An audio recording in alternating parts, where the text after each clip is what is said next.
Welcome to the Thrift Store Kitchen Review, where I test all the weird junk from the thrift store so you don't have to. Welcome to today's edition of the Thrift Store Kitchen Review. What exactly, may you ask, is a GT Xpress 101? Sounds exciting, like some kind of auto race or something like that. Unfortunately, no, it's instead a bizarre infomercial cooking device. And I picked this one up for only $8 at the Cherokee County Homeless Veterans Thrift Store in Canton, Georgia. And today we're going to review it. Now, I've seen the GT Xpress 101 countless times in my adventures. What made me decide to finally buy this one? Well, this is the first one that actually came complete with both the spatula and the manual / recipe book. Now, why is it called the GT Xpress 101? Well, it was manufactured by a company named GT. It's supposed to cook quickly. And there's 101 recipes in this book. And we're going to take a look at a couple of them. So the first thing we see when we open this cookbook, it's another Kathy Mitchell product. That's right. She of the infamous book, Quick and Easy Dump Dinners. Surprised she hasn't been sued by Taco Bell yet. Got some pictures of the machine. Bunch of words. More words. And now we're into the recipes. Let me show you a few that I found interesting. Here's one right here, the breakfast bagel nosh. Sounds like a nice Jewish meal right there, other than the fact that it violates multiple regulations of what it takes to be considered kosher. Okay, here's another interesting page. Quick and possible pies. Using, in quotation marks, pie batter. Here's my favorite one, the traditional pizza pies. If you take a minute to read that, let's just say there's a few traditional pizza pie lovers that if you serve this to them, might throw you in the trunk of a Lincoln Town car and take you for a ride out to the docks. I've gone ahead and cleaned up and plugged in the GT Xpress 101. What does this miracle machine look like inside? It's literally two semicircles. You're supposed to fit your food into those things and cook them in there. That's the gimmick. I don't even know what to say. Regardless, we're going to test some recipes out from the manual, and we're starting with breakfast. The light is off and it's now ready to cook. The first dish is referred to in the manual as the biscuit breakfast bake, and it's 4 ingredients.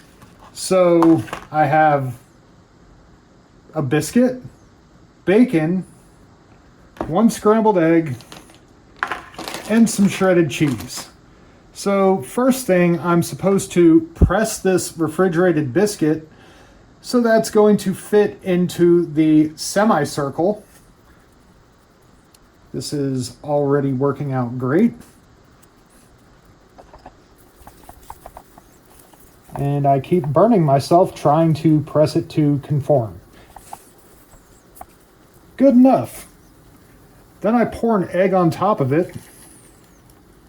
And a little bit of shredded cheese.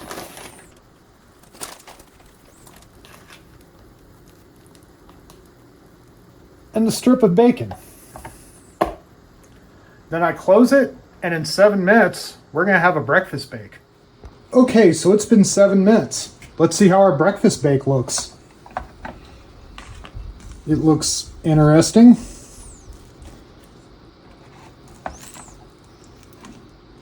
Comes out good. It's going to take a minute to cool down, so while it's doing that, I'm going to put the next meal in there. A calzone. This one was actually suggested in the manual, and I did have some leftover pizza dough. So let me get that in there, and this thing is way bigger than these tiny little wells, but we're going to make that one work. That's another 7-minute cook time. Meanwhile, our breakfast bake should be cool enough to take a bite of. Let's see how it turned out. That is a weird texture, and it's not very good. Hopefully the calzone's better. We'll see. It's been 7 minutes. Let's open this up and see if the calzone turned out any better than the Franken breakfast did. Baked up, looking the exact same. That weird semicircle shape.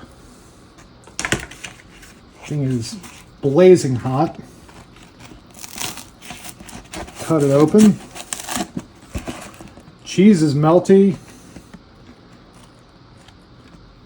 Very hot. Looks like it could be good. I'm gonna let that cool for a second before I bite into it.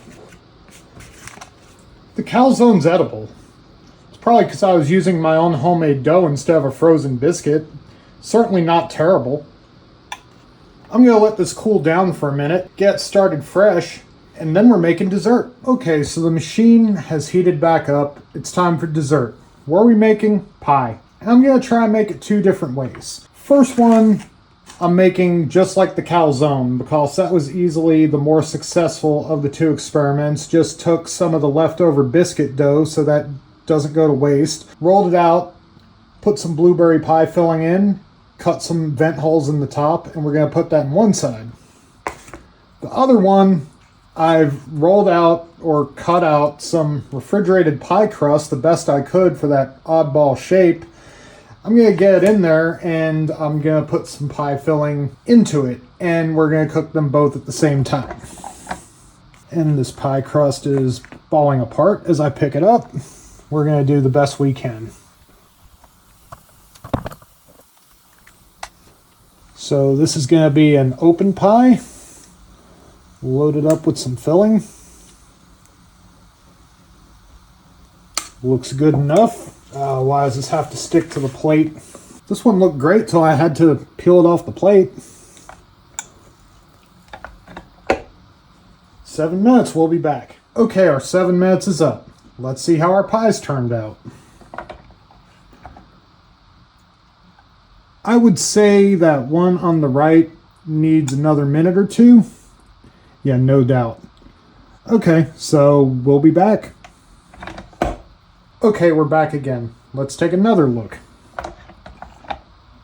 So the one on the left looks about done. The one on the right looks a little closer to done, but we're going to go ahead and try it anyway. So let me see if this one is even going to come out without making a mess. Somehow I have a bad feeling about this one. All right, successfully extracted. And number 2. This is weird because the calzone, which I cooked on the same side, came out just fine. It seems another flaw of this machine is that when it's loaded to capacity that it can't cook at the same speed. Yeah, that'll be good enough. Let me go ahead and unplug it.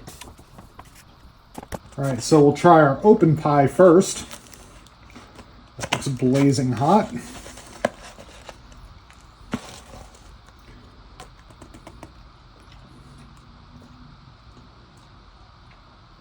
I mean, it worked. It's edible. Then we'll try pie number 2 with the biscuit crust.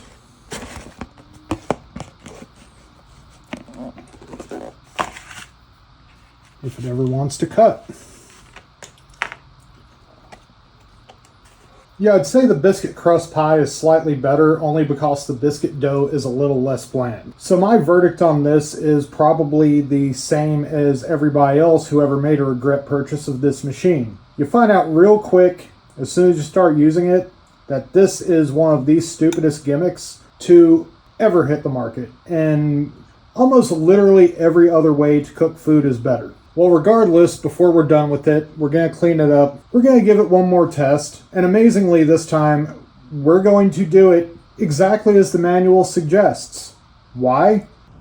Because, as you can see here, what the manual suggests is nearly as bizarre as the stuff that I've come up with in my previous videos.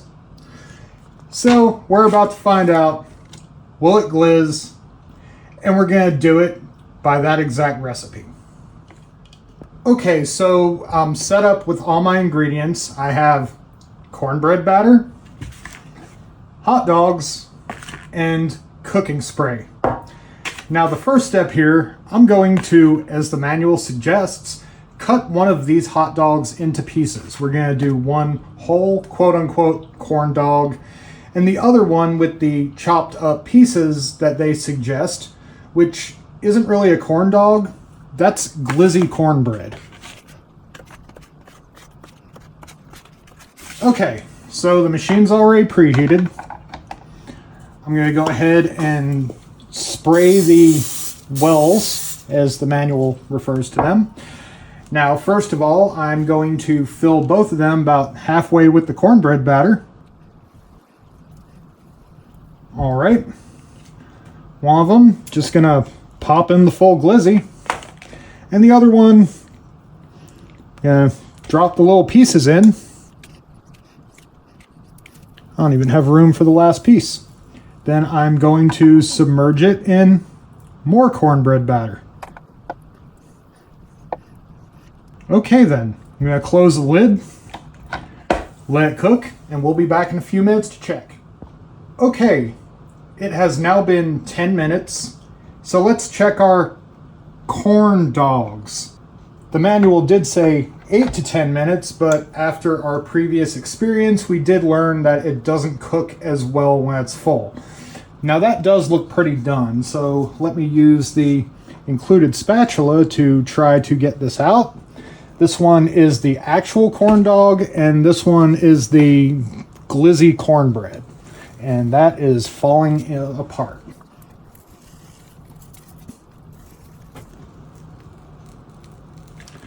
Oh, wow. Okay, so the outside is done. The inside clearly isn't. I'm gonna put it back in and give it 2 more minutes. Okay, so it's had 2 more minutes of cook time, and at this point, I'm just taking it out, and whatever results we get, we get.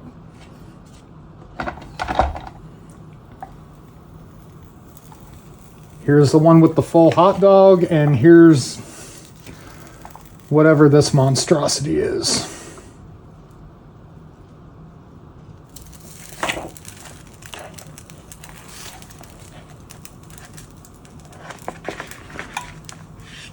That's great. Got little pieces of hot dog just falling out everywhere. Let me go ahead and unplug it. Okay then, so first, let's try the full corn dog. First bite, you don't even get to the hot dog. I mean, it does look like the hot dog's cooked all the way through.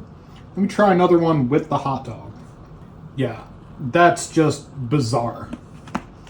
All right, time for the cornbread. As you can see, I haven't even bitten to it yet. You pick it up and it just falls apart. Yeah, not much of a difference. Well, friends, this concludes another episode of the Thrift Store Kitchen Review. If you enjoyed our content, please be sure to subscribe and tell your friends about us. If you'd like to join us on Facebook for discussion, channel news, and other stuff, the link is in the description below. Hope to see you next time. Please get out there and support your local thrift store, and have a wonderful day.